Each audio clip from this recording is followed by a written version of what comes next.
ನಮಸ್ತೆ ಗೆಳೆಯರೆ, ಇವತ್ತು ನನ್ನ ಹಂಪಿ ಟೂರ್ನ ಡೇ 3 ಆಗಿದೆ.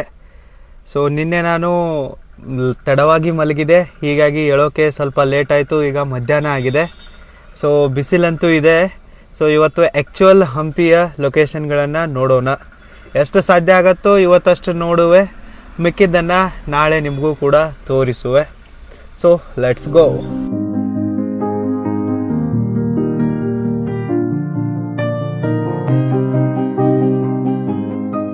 ಗೆಳೆಯರೆ, ನಾನೀಗ ಹಂಪಿಯ ವಿರೂಪಾಕ್ಷೇಶ್ವರ ಮಂದಿರದ ಎದುರುಗಡೆ ಇರುವ ಹಂಪಿ ಮಾರ್ಕೆಟ್ನಿಂದ ಸಾಗ್ತಾ ಇರುವೆ. ಸೊ ಈ ಮಂದಿರದ ಮುಂದೆನೇ ಹಂಪಿ ಮಾರ್ಕೆಟ್ ಇತ್ತು. ಸೊ ಸೈಡಲ್ಲಿ ಒಂದು ಸ್ವಲ್ಪ ನೀವು ಗಮನಿಸಿದರೆ ನಿಮಗೆ ಆವಾಗಿನ ವ್ಯಾಪಾರ ಮಳಿಗೆಗಳು ಅಂದರೆ ಶಾಪಿಂಗ್ ಕಾಂಪ್ಲೆಕ್ಸ್ಗಳು ನೋಡೋಕ್ಕೆ ಸಿಗ್ತವೆ. ಸೊ ಆವಾಗಿನ ಟೈಮಲ್ಲಿ ಇದೇ ಒಂದು ಮಾರ್ಕೆಟ್ನಲ್ಲಿಯೇ ಮುತ್ತು, ರತ್ನ, ವಜ್ರ, ವೈಡೂರ್ಯಗಳನ್ನು ಮಾರ್ತಾ ಇದ್ರು. ಬರೀ ಇದನ್ನಷ್ಟೇ ಅಲ್ಲ, ಆನೆ ಹಾಗೂ ಕುದುರೆಗಳ ವ್ಯಾಪಾರ ಕೂಡ ಆಗ್ತಾ ಇತ್ತು. ಇದಕ್ಕಾಗಿ ದೇಶ ವಿದೇಶದಿಂದ ವ್ಯಾಪಾರಿಗಳು ಖರೀದಿಸುವವರು ಇಲ್ಲಿಗೆ ಬರ್ತಾ ಇದ್ರು. ಕೆಳಗಡೆ ನಿಮ್ಗೆ ಏನು ಕಾಣಿಸ್ತಾ ಇವೆ ಅಲ್ಲ, ಅವೆಲ್ಲ ಅಂಗಡಿಗಳು ಬಡ ಜನರಿಗಾಗಿ ಕೊಡ್ತಾ ಇದ್ರು. ಮತ್ತೆ ಮೇಲೆ ಟಾಪ್ ಫ್ಲೋರ್ ತರ ಮಾಲ್ ತರ ಯಾವ ಅಂಗಡಿಗಳನ್ನ ಕೊಡ್ತಾ ಇದ್ರಲ್ಲ, ಅದು ಶ್ರೀಮಂತ ವ್ಯಾಪಾರಿಗಳಿಗೆ ಮತ್ತೆ ಶೇಟ್ಗಳಿಗೆ ಕೊಡ್ತಾ ಇದ್ರಂತೆ. ಸೊ ರಾಜ ಯಾರೇ ಇರಲಿ, ಸರ್ಕಾರ ಯಾವುದೇ ಇರಲಿ, ಶ್ರೀಮಂತರದ್ದೇ ಮೇಲುಗೈ ಆಗತ್ತೆ, ಬಡವ್ರದ್ದೇನು ಇಲ್ಲ. ಸೊ ಅತ್ತ ಕಡೆ ನಿಮಗೆ ಲೆಫ್ಟ್ ಸೈಡ್ನಲ್ಲಿ ಈಗ ನಾನು ತೋರಿಸ್ತಾ ಇದ್ದೀನಿ ನೋಡಿ. ಸೊ ಅಲ್ಲಿಂದ ಅದು ರೋಡು ಸೀದಾ ಸ್ಟೋನ್ ಚಾರಿಯೋಟಿಗೆ ಹೋಗುತ್ತೆ. ಬಟ್ ಅಲ್ಲಿ ಕಾರನ್ನು ತೆಗೆದುಕೊಂಡು ಹೋಗೋಕೆ ಅಲೌಡ್ ಇಲ್ಲ. ಸೊ ಅದಕ್ಕಾಗಿ ನಾನು ಕಾರನ್ನು ಇಲ್ಲೇ ಪಾರ್ಕ್ ಮಾಡೋಕ್ಕೆ ಯೋಚನೆ ಮಾಡ್ತಾ ಇರುವೆ. ಸೊ ಸ್ಟೇಟ್ ನಿಮ್ಗೊಂದು ಸಭಾ ಮಂಟಪದ ಥರ ಕಾಣಿಸ್ತಾ ಇದೆ ಅಲ್ಲ, ಅಲ್ಲಿಂದ ಇವ್ರದ್ದು ಮಾರ್ಕೆಟ್ ಆಫೀಸ್ ಇತ್ತು. ಇದನ್ನೆಲ್ಲ ಕಂಟ್ರೋಲ್ ಮಾಡ್ತಾ ಇದ್ರು. ಸೈಡಲ್ಲಿ ಇಲ್ಲೊಂದು ಪೊಲೀಸ್ ಸ್ಟೇಷನ್ ಕೂಡ ಇದೆ, tourism police station. So next ಅಲ್ಲಿ ನಿಮಗೆ ಮುಂದಿನ ಕಾರ್ನರ್ನಲ್ಲಿ ನೀವು ಗಮನಿಸಬಹುದು, ಮುಂದಿನ ಆ ಸೈಡ್ ಕಾರ್ನರ್ನಲ್ಲಿ ಒಂದು ಫೋಟೋ ಗ್ಯಾಲರಿ ಮ್ಯೂಸಿಯಂ ಕೂಡ ಇದೆ. ಸೊ ಹಳೆ ಹಂಪಿ ಹೆಂಗಿತ್ತು ಅಂತ ಹೇಳಿ ನೀವು ನೋಡೋರಿದ್ರೆ ಅಲ್ಲಿಗೆ ವಿಸಿಟ್ ಮಾಡಬಹುದು. ನಾನು ಇಲ್ಲೇ ನನ್ನ ಕಾರನ್ನು ಪಾರ್ಕ್ ಮಾಡಿ ಹಾಗೆ ನಡೀತಾ ಹೋಗ್ತಾ ಇರುವೆ. ಅಷ್ಟೊಂದು ಮೆಟ್ಟಿಲುಗಳನ್ನು ಏರಿ ಮುಂದೆ ಹೋಗೋದಿದೆ. ಇಲ್ಲೊಂದು ನಂದಿ ವಿಗ್ರಹ ಕೂಡ ಇದೆ, ಅದನ್ನು ಕೂಡ ನೋಡ್ಕೊಂಡು ಹೋಗುವೆ. This is the biggest monolithic Nandi idol found in Hampi. ಹಂಪಿಯಲ್ಲಿರುವ ಅತಿ ದೊಡ್ಡ ಏಕಶಿಲಾ ನಂದಿ ವಿಗ್ರಹ ಇದಂದ್ರೂ ಕೂಡ ತಪ್ಪಾಗಲ್ಲ. ಈಗ ತಾನೇ ಶಿಸ್ತಾಗಿ ಊಟ ಆಗಿದೆ. ಸೊ ಇದನ್ನಿರೋ ಅಷ್ಟರಲ್ಲಿ ಪೂರ್ತಿ ಡೈಜೆಸ್ಟ್ ಆಗಿ ಹೋಗಿಬಿಡತ್ತೆ. ಸೈಡಲ್ಲಿ ನೋಡಿ ಬಂಡೆಗಳು ಎಷ್ಟು ಹೊಡೆದಿವೆ ಅಂಥೇಳಿ. ಸೊ ಇತ್ತ ಕಡೆನೂ ಕೂಡ ಎಲ್ಲ ಅವೇ ಇವೆ. ನಿಮಗೆ ಇನ್ನೊಂದು ಇಂಟ್ರೆಸ್ಟಿಂಗ್ ಆಗಿರುವ ವಿಚಾರವನ್ನು ತೋರಿಸುವೆ. ಆವಾಗಿನ ಶಿಲ್ಪಿಗಳು ಕೆತ್ತೋಕ್ಕೆ ಕಲ್ಲನ್ನು ಕೂಡ ಸೆಲೆಕ್ಟ್ ಮಾಡ್ತಾಯಿದ್ರು. ಇಲ್ಲೊಂದು ಕಲ್ಲಿದೆ ನೋಡಿ. ಸೊ ಇದನ್ನು ಟೆಸ್ಟ್ ಮಾಡಿದ್ದಾರೆ, ಬಟ್ ಇದು ಎಲಿಜಿಬಲ್ ಆಗಿಲ್ಲ ಅಂಥೇಳಿ ಇದನ್ನು ಬಿಟ್ಟಿದ್ದಾರೆ. ಅದಕ್ಕೆ ಸೈಡಲ್ಲಿ ಉಳಿದಿದೆ. ಸೊ ಈ ರೀತಿಯಾದ ಗಟ್ಟಿಮುಟ್ಟಾದ ಕಲ್ಲುಗಳನ್ನೇ ಅವ್ರು ಸೆಲೆಕ್ಟ್ ಮಾಡಿ ಅದರಲ್ಲಿ ಕೆತ್ತನೆಗಳನ್ನ ಮಾಡ್ತಾಯಿದ್ರು. ಯಾಕಂದರೆ ಜಾಸ್ತಿ ದಿನ ಬಿಲ್ಡಿಂಗ್ ಬಾಳಿಕೆ ಬರಬೇಕಲ್ಲ, ಅದಕ್ಕೆ. ಈ ಮಹಾದ್ವಾರದಿಂದ ನಮಗೆ ವಿರೂಪಾಕ್ಷ ಮಂದಿರದ ಒಂದು ಭವ್ಯ ಶಿಖರವು ಕೂಡ ನೋಡೋಕ್ಕೆ ಸಿಗತ್ತೆ.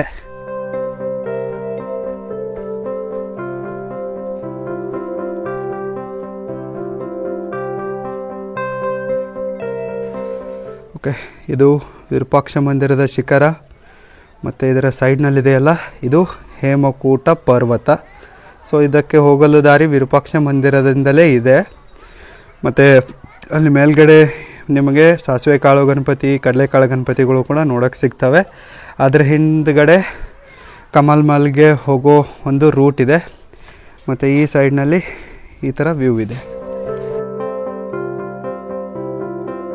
ಮತ್ತು ಇದು ಮುಂದೆ ಏನು ಕಾಣಿಸ್ತಾ ಇದೆ ಅಲ್ಲ ಸ್ಟೇಟು, ಇದೇ ಹಂಪಿಯ ಮೇನ್ ಮಾರ್ಕೆಟ್ ಪ್ಲೇಸ್. ಮತ್ತು ಈ ಸೈಡ್ನಲ್ಲೆಲ್ಲ ಇದು ಪಾರ್ಕಿಂಗ್ ಇದೆ.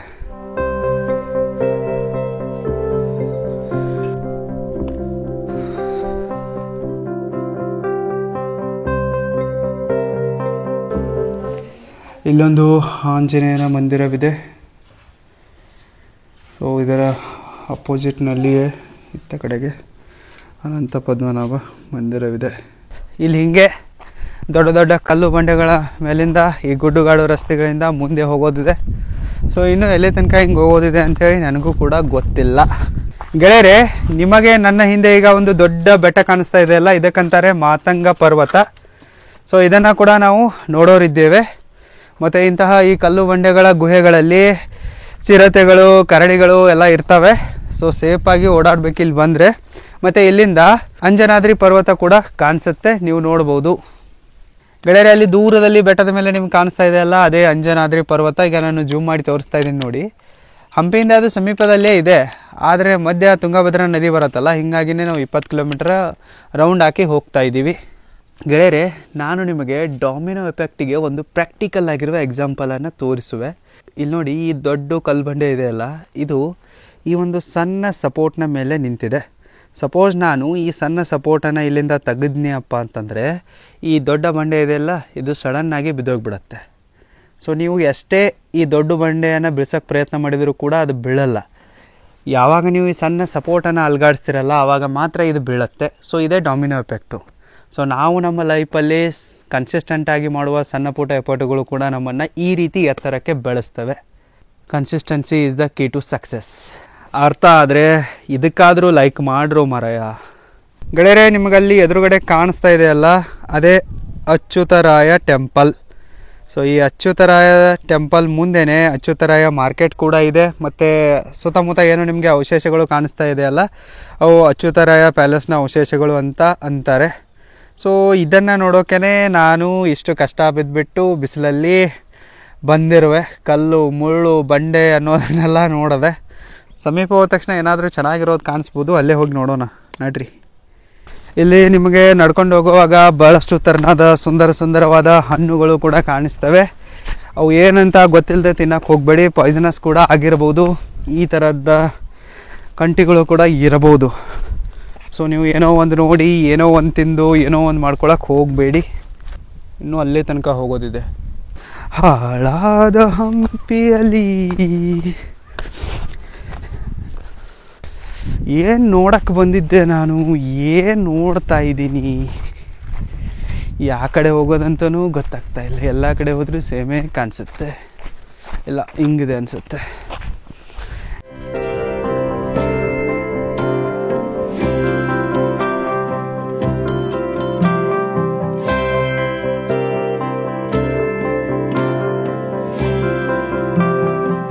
Wow, beautiful.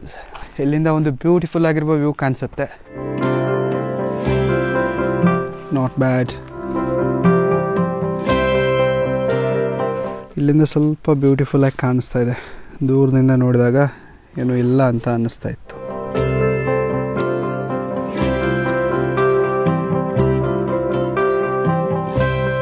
ಇಂಥವು ಬೇರೆ ಬೇರೆ ಹಣ್ಣುಗಳು ಇಲ್ಲಿ ಭಾಳಷ್ಟು ಕಾಣಿಸ್ತವೆ. ಏನಿದೆ ಅಂತೇಳಿ ಅಡಿಕೆ ಥರ ಕಾಣಿಸ್ತು, ಬಟ್ ಏನಿದೆ ಅಂತೇಳಿ ಗೊತ್ತಿಲ್ಲ. ಅದಕ್ಕೆ ನಾನು ಹೇಳಿದೆ ಸಿಕ್ಕಿದ್ದೆಲ್ಲ ತಿನ್ಬೇಡ್ರು ಅಂತೇಳಿ. ಇಲ್ಲೊಂದು ಸ್ವಲ್ಪ ಏನೋ ಇಂಟ್ರೆಸ್ಟಿಂಗ್ ಅನ್ನಿಸ್ತಾ ಇದೆ, ನೋಡೋಣ. Wow, cool. ಹೊರಗಡೆ ಸಿಕ್ಕಾಪಟ್ಟೆ ಬಿಸಿಲಿದೆ, ಆದರೆ ಈ ದೇವಸ್ಥಾನದಲ್ಲಿ ಕೂಲಾದ ವಾತಾವರಣವಿದೆ. ಸೊ ಸುಂದರವಾದ ಒಂದು ವ್ಯೂ ಈ ಮಂದಿರದ ಒಳಗಡೆ ಇದೆ. ಸೊ ಇದು ಮಂದಿರದ ಅವಶೇಷ ಇದ್ದರೂ ಕೂಡ ಇಷ್ಟೊಂದು ಚೆನ್ನಾಗಿದೆ. ಸೊ ಕಂಪ್ಲೀಟ್ ಆಗಿದ್ದರೆ ಇನ್ನೂ ಎಷ್ಟು ಚೆನ್ನಾಗಿರ್ತಿತ್ತು ಯಾರು ಗೊತ್ತು. ಸದ್ಯಕ್ಕೆ ಇಲ್ಯಾರೂ ಇಲ್ಲ. ಸೊ ಹೀಗಾಗಿ ಸದ್ಯಕ್ಕೆ ನಾನೇ ಇಲ್ಲಿಗೆ ರಾಜನಾಗಿರುವೆ. ಸೊ ಯಾರೂ ನಮಸ್ಕಾರ ಮಾಡೋ ಅವಶ್ಯಕತೆ ಇಲ್ಲ, ಬರೀ ಲೈಕು ಶೇರು ಕಮೆಂಟು ಸಬ್ಸ್ಕ್ರೈಬ್ ಮಾಡಿ ಸಾಕು. ಇನ್ನು ಮುಂದೇನಿದೆ ಅಂಥೇಳಿ ನೋಡೋಣ. ನಾನೀಗ ಇದ್ದೀನಲ್ಲ, ಈ ಕಂಪ್ಲೀಟ್ ಟೆಂಪಲ್ ಕಾಂಪ್ಲೆಕ್ಸ್ಗೆ ಅಚ್ಯುತರಾಯ ಟೆಂಪಲ್ ಅಂತ ಕರೀತಾರೆ. ಸೊ ಇದು ಕಂಪ್ಲೀಟ್ ನಾಶ ಆಗಿದೆ, ಅವಶೇಷಗಳು ಮಾತ್ರ ಉಳಿದಿವೆ. ಸೊ ಇಲ್ಲಿ ಗೋಪುರ ಕಾಣಿಸ್ತಾ ಇದೆ, ನೀವು ನೋಡ್ಬೋದು. ನಾನು ಈ ಒಂದು ಸಣ್ಣ ಮಂದಿರದಿಂದ ಈಗ ಹೊರಗಡೆ ಬರ್ತಾ ಇರುವೆ. ಸೊ ಇದರ ಒಳಗಡೆ ಕೂಡ ಹೋಗಿ ನೋಡೋಣ ಏನೇನಿದೆ ಅಂಥೇಳಿ. ಸೊ ಈ ಮಂದಿರ ಇದೆಯಲ್ಲ, ಇದಕ್ಕೆ ಅಚ್ಯುತರಾಯ ಟೆಂಪಲ್ ಅಂತ ಕರೀತಾರೆ. ಭಗವಾನ್ ವಿಷ್ಣುವಿನ ಒಂದು ರೂಪವಾದ ತಿರುವೆಂಗಲನಾಥನಿಗೆ ಈ ಮಂದಿರ ಸಮರ್ಪಿತವಾಗಿದೆ. ಒಳಗಡೆ ಇನ್ನೂ ಭಾಳಷ್ಟು ಸಣ್ಣ ಮಂದಿರಗಳಿವೆ. ಶಿಖರದ ವ್ಯೂ ಇಲ್ಲಿಂದ ಈ ಥರ ಕಾಣಿಸುತ್ತೆ, ನೀವು ನೋಡ್ಬೋದು. ಈ ಮಂದಿರಕ್ಕೆ ಒಂದು ರೌಂಡ್ ಹಾಕ್ಕೊಂಡು ಬರೋಣ, ಇನ್ನೂ ಏನಾದರೂ ಇದೆಯಾ ಅಂಥೇಳಿ ನೋಡೋಣ. ಮಂದಿರದ ಕಂಬುಗಳ ಮೇಲೆ ಈ ಥರದ ಕೆತ್ತನೆಗಳಿವೆ. ಕಲ್ಲಿನಲ್ಲಿ ಕಾಮಕತೆಗಳು.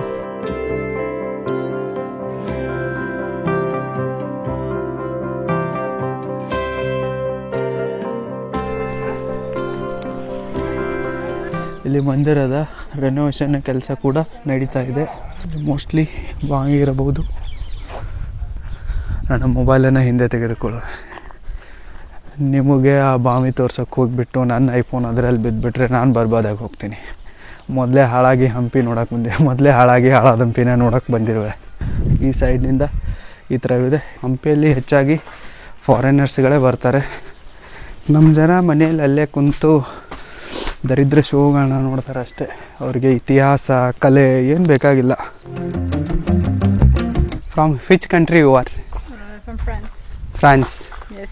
So is How? someone there? Huh? Hi. Hi. Your good name? Anna. Anna. Yes. Guys, please meet Anna. She is from France, Yes. right? Yes, exactly. How do you come to know about this place, Hampi? I didn't know before, and then many people talked about it, so I really wanted to see. France ದೇಶದ ಹುಡುಗಿ ಅನಾಳ ಜೊತೆಗೆ ನಾನು ಅರ್ಧ ಗಂಟೆಗೂ ಹೆಚ್ಚಿಗೆ ಮಾತಾಡಿದೆ. ಅವಳು ನನ್ನ ರೋರಿಂಗ್ ಇಂಡಿಯಾ ಟೂರಿಸಂ ಸ್ಟಾರ್ಟಪ್ಪನ್ನು ಗ್ರೋ ಮಾಡೋಕ್ಕೆ ಕೆಲವೊಂದಿಷ್ಟು ಟಿಪ್ಸ್ಗಳನ್ನು ಸಹ ನೀಡಿದಳು. ಜೊತೆಗೆ ಮೊಬೈಲ್ ನಂಬರನ್ನು ಕೂಡ ಕೊಟ್ಟಳು. ಅವಳು ಪ್ರೊಫೆಷನ್ದಿಂದ ಟೀಚರ್ ಆಗಿದ್ದಾಳೆ ಮತ್ತು ಫ್ಯಾಷನ್ದಿಂದ ಟ್ರಾವೆಲ್ ರೈಟರ್ ಆಗಿದ್ದಾಳೆ. ಅವಳ ಬಗ್ಗೆ ನನ್ನ ಸತೀಶ್ ಕುಮಾರ್ ಲಾಗ್ಸ್ ಚಾನಲಲ್ಲಿ ಮತ್ತಷ್ಟು ಡೀಟೇಲ್ಸ್ ಇದೆ, ನೀವು ನೋಡ್ಬೋದು. ಅಚ್ಯುತರಾಯ ಟೆಂಪಲ್ನ ಮುಖ್ಯ ಪ್ರವೇಶ ದ್ವಾರದ ಗೋಡೆಗಳ ಮೇಲೆ ಇಂತಹ ಸುಂದರವಾದ ಶಿಲಾಬಾಲಕಿಯರ ಕೆತ್ತನೆಗಳಿವೆ. ಮೊದಲು ಇದರ ಮುಂದೆನೇ ವೇಶ್ಯೆಯರ ಬಜಾರ್ನ ಎಲ್ಲ ಕಾರ್ಯಭಾರಗಳು ನಡೀತಾ ಇದ್ವು.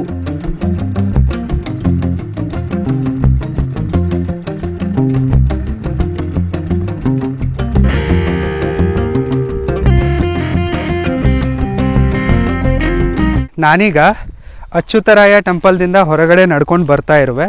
ಸೊ ಇಲ್ಲಿ ಕೂಡ ಒಂದು ಮಾರ್ಕೆಟ್ ಯಾರ್ಡ್ ಇದೆ, ನೀವು ಗಮನಿಸಬಹುದು. ನಾನೀಗ ತೋರಿಸ್ತಾ ಇದ್ದೀನಿ ನೋಡಿ. ಸೊ ಇದೆಲ್ಲವೂ ಕೂಡ ಮಾರ್ಕೆಟ್ ಯಾರ್ಡೇ ಆಗಿದೆ. ಸೊ ಇಲ್ಲಿ ನೋಡ್ಬೋದು ನೀವು. ಓಕೆ, ಈ ಒಂದು ಬಜಾರ್ ಇದೆಯಲ್ಲ, ಇದಕ್ಕೆ ಸೂಳೆ ಬಜಾರ್ ಅಂತ ಕರೀತಾ ಇದ್ರು. ಏಕೆಂದರೆ ಇಲ್ಲಿ ಓಪನ್ ಆಗಿ ಮಹಿಳೆಯರನ್ನು ವೇಶ್ಯಾವಾಟಿಕೆಗಾಗಿ ಮಾರಾಟ ಮಾಡ್ತಾಯಿದ್ರು. ವೇಶ್ಯೆಯರನ್ನು ಇಲ್ಲಿ ಮಾರಾಟ ಮಾಡ್ತಾಯಿದ್ರು. ಹೀಗಾಗಿಯೇ ಇದಕ್ಕೆ ಸೂಳೆ ಬಜಾರ್ ಅನ್ನೋ ಹೆಸರು ಬಿದ್ದಿದೆ. ಸೊ ಇದು ವಿಜಯನಗರ ಸಾಮ್ರಾಜ್ಯದ ಒಂದು ಡಾರ್ಕ್ ಫೇಸ್ ಅಂತಲೇ ಹೇಳ್ಬೋದು. ದುಡ್ಡಿಗಾಗಿ ಬರೀ ಇವತ್ತಿನ ಮನುಷ್ಯ ಮಾತ್ರ ನೀಚನಾಗಿರಲಿಲ್ಲ, ಅವತ್ತಿನ ರಾಜ ಮಹಾರಾಜರು ಕೂಡ ನೀಚರಾಗಿದ್ದರು ಅನ್ನೋದನ್ನು ಈ ಸೂಳೆ ಬಜಾರನ್ನು ನೋಡಿ ನಾವು ಅರ್ಥ ಮಾಡ್ಕೋಬೋದು. ಸೆಕ್ಸ್ ಕೂಡ ಒಂದು ನೀಡಾಗಿದೆ. ಡಿಮ್ಯಾಂಡ್ ಆ್ಯಂಡ್ ಸಪ್ಲೈ ಗೇಮ್ ನಡೆಯುತ್ತೆ ಮಾರ್ಕೆಟ್ನಲ್ಲಿ. ಸೊ ಅದಕ್ಕಾಗಿ ಮಹಿಳೆಯರನ್ನೇ ಮಾರಾಟ ಮಾಡಿ ಇವರು ಕೂಡ ದುಡ್ಡು ಮಾಡ್ತಾಯಿದ್ರು. ಸೊ ಅದರದ್ದು ಜೀವಂತ ಸಾಕ್ಷಿ ಇಲ್ಲಿದೆ. ಸೊ ನೀವು ನೋಡ್ಬೋದು. ಸೊ ಅಚ್ಯುತರಾಯ ಟೆಂಪಲ್ ಮುಂದೆನೇ ಇದಿದೆ. ಏನು ಮಾಡೋಕ್ಕಾಗತ್ತೆ, ಹೊಟ್ಟೆಪಾಡು. Necessity has no rules at all. ಇಲ್ಲೊಂದು ಪುಷ್ಕರ್ಣಿ ಇದೆ, ಆದರೆ ಇದು ಬತ್ತೋಗಿದೆ, ಪೂರ್ತಿ ಒಣಗೋಗಿದೆ. ಸೊ ಇಷ್ಟು ದೊಡ್ಡದಿದೆ, ಅದು ಸುಂದರವಾಗಿದೆ. ಆದರೆ ಇದು ಬರೀ ಮಳೆ ನೀರಿನ ಮೇಲೆ ಅವಲಂಬಿತವಾಗಿದೆ. ಮಳೆಗಾಲದಲ್ಲಿ ಮಾತ್ರ ನೀರಿರುತ್ತೆ. ಈಗಂತೂ ಇದು ಬತ್ತೋಗಿದೆ. ನೀರಿದ್ದರೆ ಇದು ಇನ್ನೂ ಬ್ಯೂಟಿಫುಲ್ಲಾಗಿ ಕಾಣಿಸ್ತಾ ಇತ್ತು.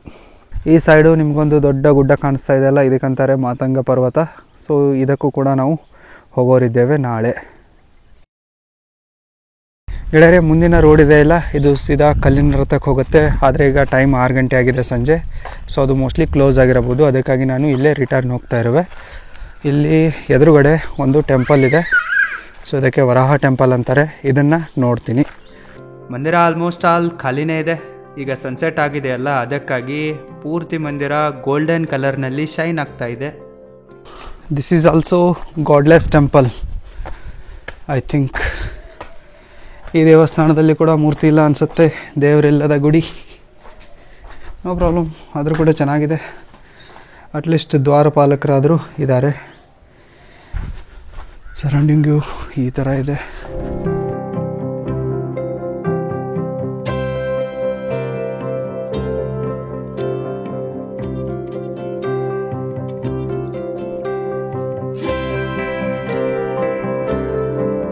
ಗೆಳೆಯರೆ, ನಿಮಗೆ ನನ್ನ ಹಿಂದೆ ಕಾಣಿಸ್ತಾ ಇದೆಯಲ್ಲ, ಇದೇ ರಿವರ್ ತುಂಗಭದ್ರಾ. ಸೊ ನೀವು ತುಂಗಭದ್ರಾ ನದಿಯಲ್ಲಿ ಈ ಥರದ ತೆಪ್ಪದ ರೈಡ್ಗಳನ್ನು ಕೂಡ ಮಾಡ್ಬೋದು. ಇಲ್ಲಿದೆ ನೋಡಿ, ಕೆಲವೊಂದಿಷ್ಟು ಜನ ಮಾಡ್ತಾಯಿದ್ದಾರೆ. ಬೋಟಿಂಗ್ ಕೂಡ ಇದೆ. ಸೊ ಜಸ್ಟ್ ಸನ್ಸೆಟ್ ಆಗಿದೆ. ಸೊ ವ್ಯೂ ಯಾವ ರೀತಿ ಇದೆ ಅಂಥೇಳಿ ನೋಡಿ. ಅಲ್ಲಿ ಕೆಲವೊಂದಿಷ್ಟು ಜನ ಹೋಗಿದ್ದಾರೆ ನೋಡಿ ಮಧ್ಯೆ, ನೀವು ಹೋಗ್ಬೋದು ಆ ಥರ. This is the beautiful view of river Tungabhadra from this temple.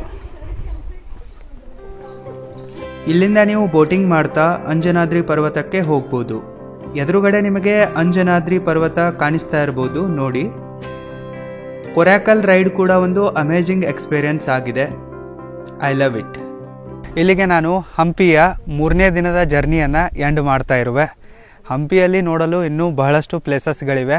ಆದರೆ ನಾನು ಬೆಳಗ್ಗೆ ತಡವಾಗಿ ಎದ್ದ ಕಾರಣ ನನಗೆ ಎಲ್ಲ ಪ್ಲೇಸಸ್ಗಳನ್ನು ಕವರ್ ಮಾಡೋಕ್ಕೆ ಸಫಿಸಿಯೆಂಟ್ ಟೈಮ್ ಸಿಗಲಿಲ್ಲ. ಆದರೂ ಕೂಡ ನೋ ವರಿ, ನಾಳೆ ಇಲ್ಲೇ ನಾನು ಇರ್ತೀನಿ. ನಾಳೆ ಮಿಕ್ಕ ಲೊಕೇಶನ್ಸ್ಗಳನ್ನ ಕೂಡ ಎಕ್ಸ್ಪ್ಲೋರ್ ಮಾಡುವೆ. ಮತ್ತು ನಾಳೆ ಸಿಗ್ತೀನಿ. ಅಲ್ಲಿ ತನಕ take care, bye. Thank you so much.